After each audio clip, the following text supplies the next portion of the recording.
icon ni RV, tapos may arrow po na baliktaran. 'Pag kinlik niyo po 'yun, lalaki na po sa buong screen niyo. Yan, para po ano, yung PowerPoint niya is makita natin na malinaw. Ayun. May nakikita na po ba kayo? Oo, Arbs. Thank you Oo. na. Ano nyo lang po. Thank you, Ayan. Arbs. So magbuod lang po tayo sa pinag-aralan natin nung nakaraan.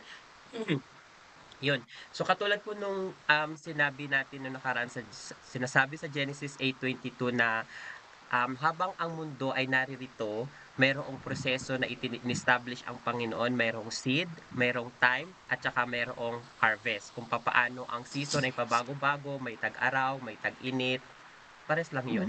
May taglamig at mayroong tag-ulan. Nananatili yung prosesong ito.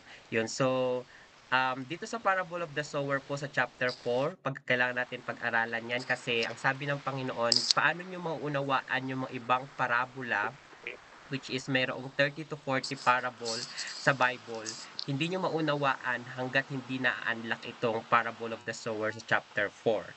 Kaya ang sabi nung nakaraan na, ang sabi nung nakaraan na kailangan natin makinig. No, yung mga may tengang pandinig ay ipandinig nila sa Panginoon. Hindi lang ito yung tumutukoy sa pandinig nating physical, kundi pangdinig nating spiritual. Sinabi sa verse 14, the sower sows the word. So ang itinatanim natin ay ang salita ng Panginoon.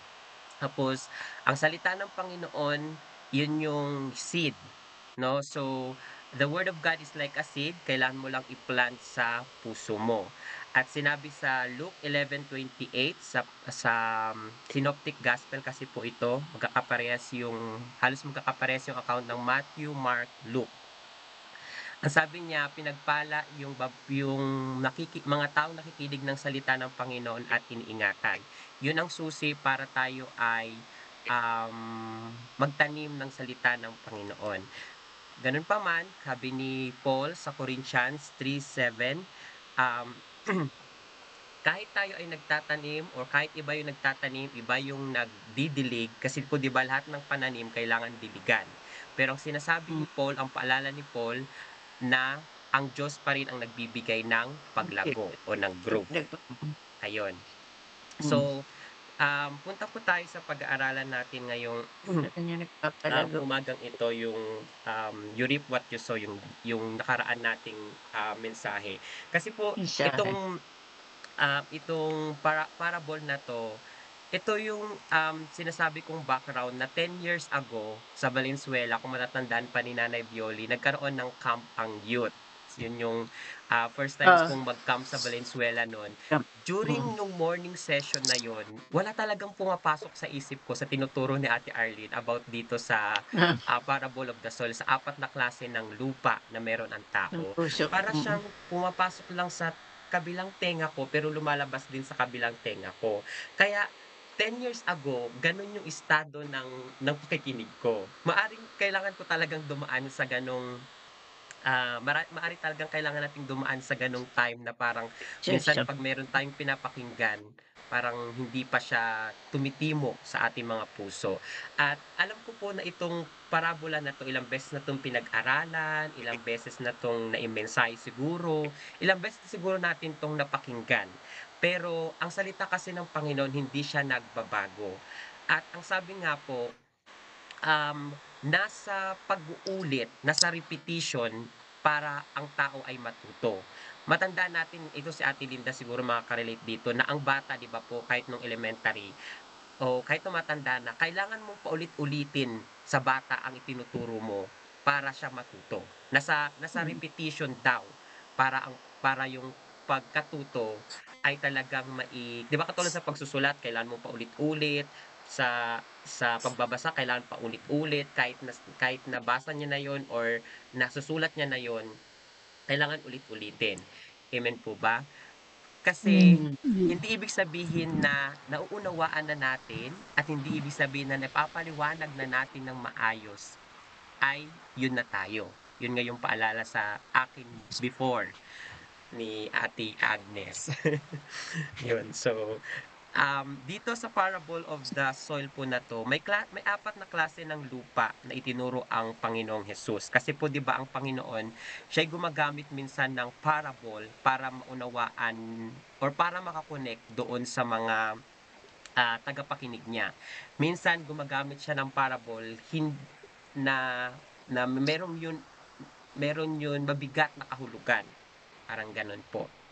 Yun po. So magfo-focus lang po tayo dito sa parable of the soil tsaka parable of the growing seed. Kasi napag-aralan natin last time na meron ngang apat na klase ng lupa. So basahin ko muli sa Mark 4 verse 15 to 20. Pwede po ba akong mag-assign saglit? Atila pabasa nga ng 15 tsaka 15 po. Sige po, 15. And these are the ones by the wayside where the word is sown. When they hear, Satan comes immediately and takes away the word that was sown in their hearts. Ayan. Batay po sa nabasa ni Atila, ano daw yung unang klase ng lupa? Naka-highlight po. Wayside. Wayside. Ayan.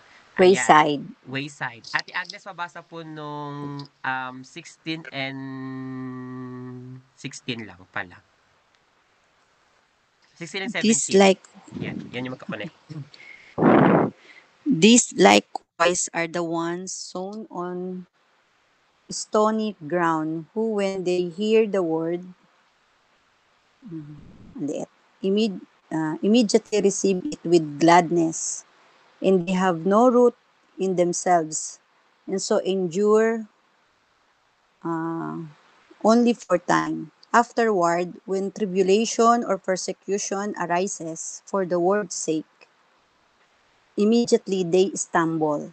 Ayan. Second po na type ng ground daw ay Stony ground. stony ground or rocky ground. Ate Rocky Beck, ground. pabasa nga po nung verse 18 and 19. Magka-connect po yan. Napakaliit, hindi ko mababasa din. Ay, sorry. Dito. Sige. Hindi ko mababasa, wala ako salamin. Sige po. 18. Now, these are the ones sown among thorns.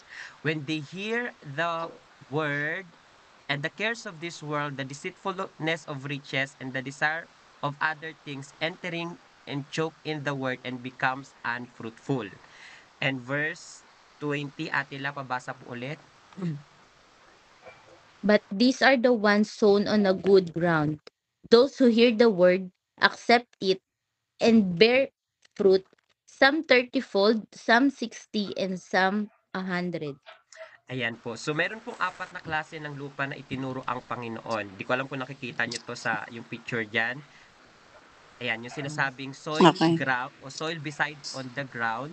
Pangalawa, rocky soil, stony soil, and then thorny soil, and then pang-apat is good soil. Good soil. So, alam ko na lahat tayo gusto makarating sa good soil. Hindi ko mamaya tatanungin ko anong klase ng lupa ang meron na tayo, pero inulit sa atin dito na merong apat na klase ng lupa. Una, merong mga nakapakinig ng salita ng Panginoon.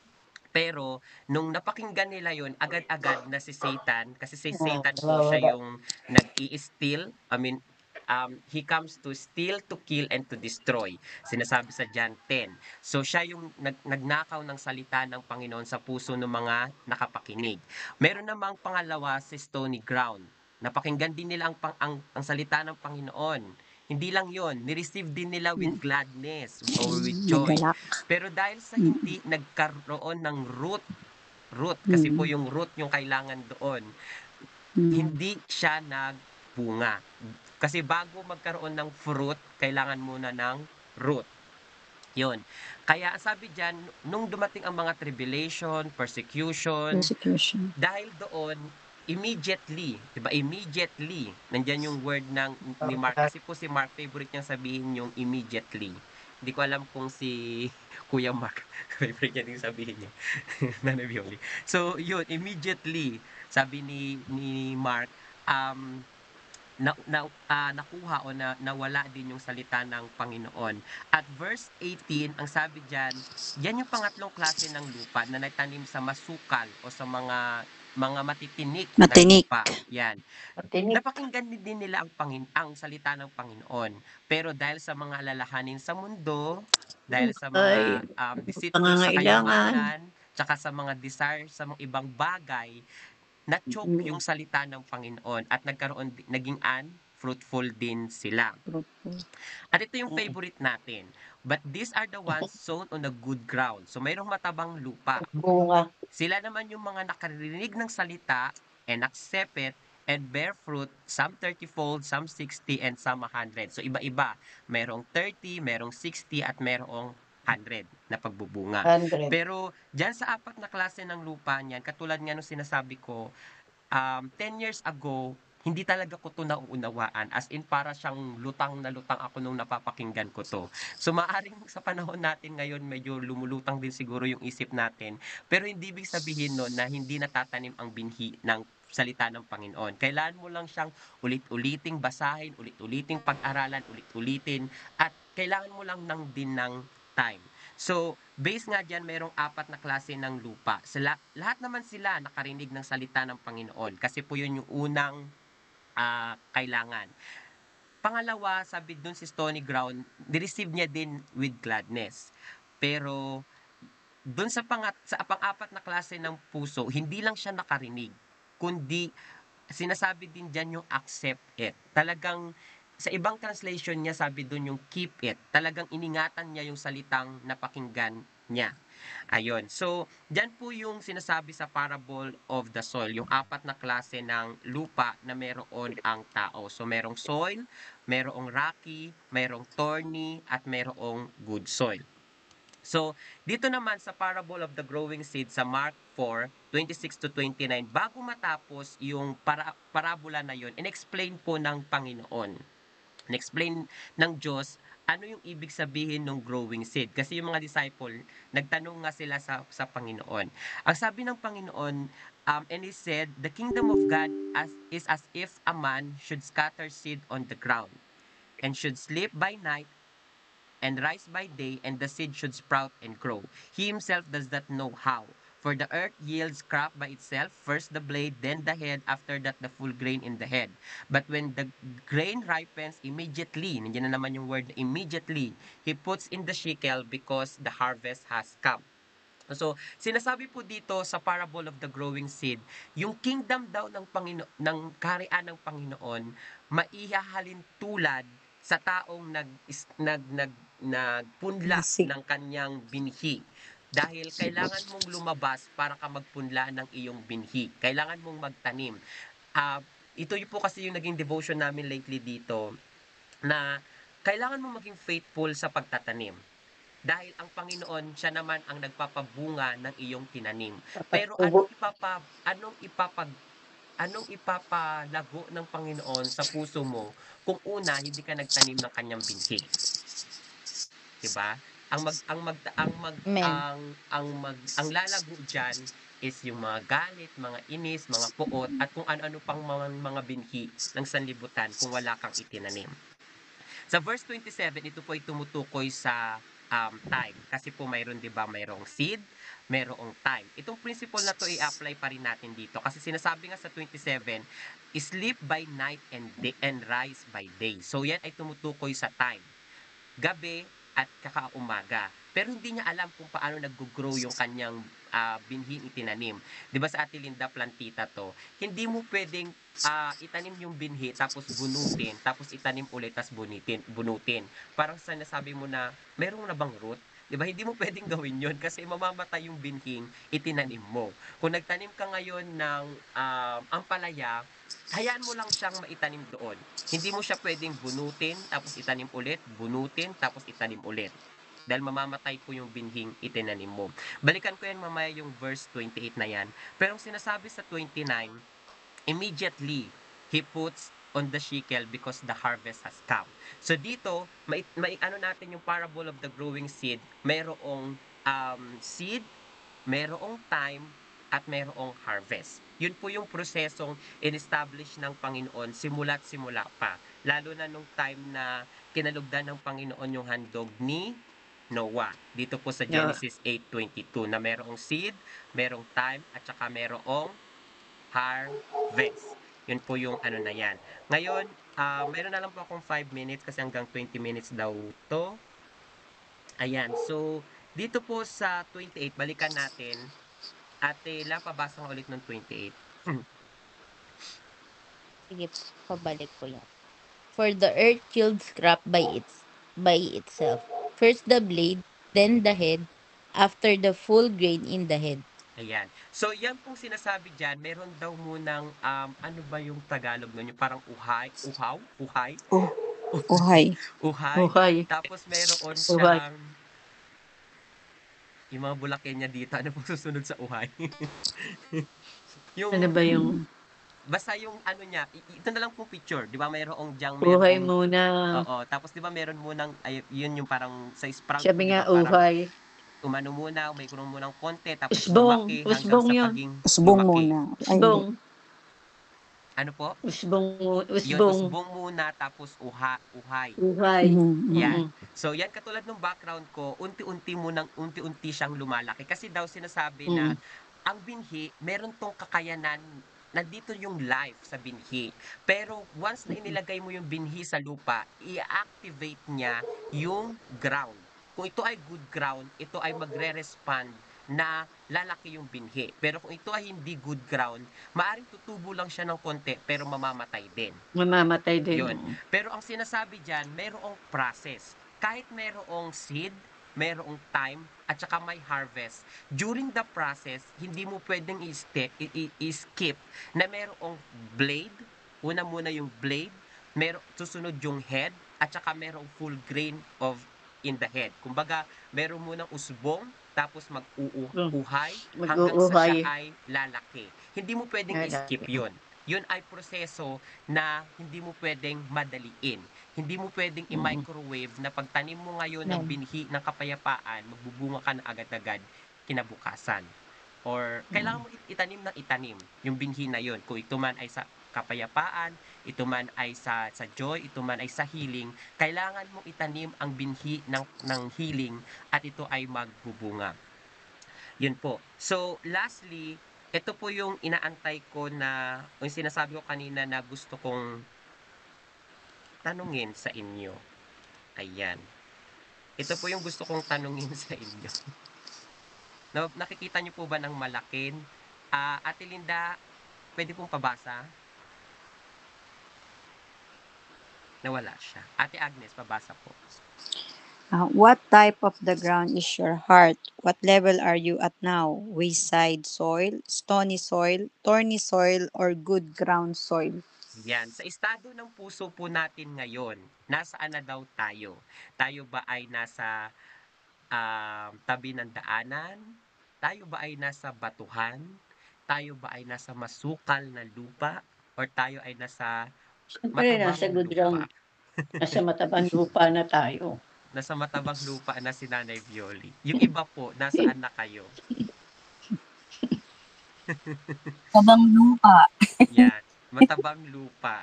Ayan. Sa So, matabang ang lupa alam na. ko nga, katulad nga nung sinasabi natin dito kaya sa opening ko, lahat tayo gusto makarating sa matabang lupa.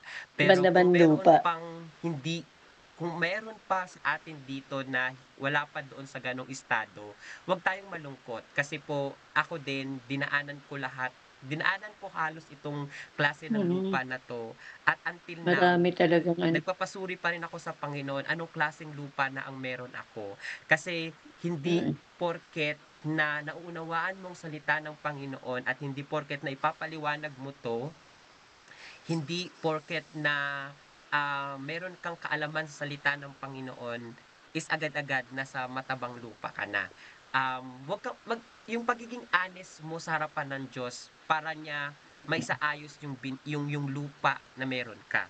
Kasi walang problema sa binhi niya walang problema sa seed niya. Ang tanging may problema sa klase ng puso na meron ka. puso mo. So, dalangin ko po na sa umagang ito, maipasiyasat natin sa Panginoon ang ating mga lupa, ang ating mga puso. Lord, nasaan na po ako? Gusto kong makarating sa matabang lupa. Tulungan mo ako na makarating doon. Huwag tayong malungkot kung wala pa tayo doon. Ang Diyos ang siyang gagawa sa ating mga kalooban para tayo makarating sa ganong klase ng lupa. Ngayon kung ikaw naman ay naroon na, pasalamatan mo ang Panginoon Walang at patuloy imbis kang ko. magtanim ng salita ng Panginoon para ka lalong maging fruitful. Magamit Lalong sa kanyang maging kaharian, unang ikaw ang ano ba tawag dito? Ikaw yung unang um, makakatikim o makakakain ng bunga mo at kahit yung iba makakaranas nung bunga na meron ka. So, let's be fruitful Amen. sa Panginoon at maging matabang lupa po tayo. Amen. God bless Amen. us. Amen. Amen. Amen. Amen. Amen.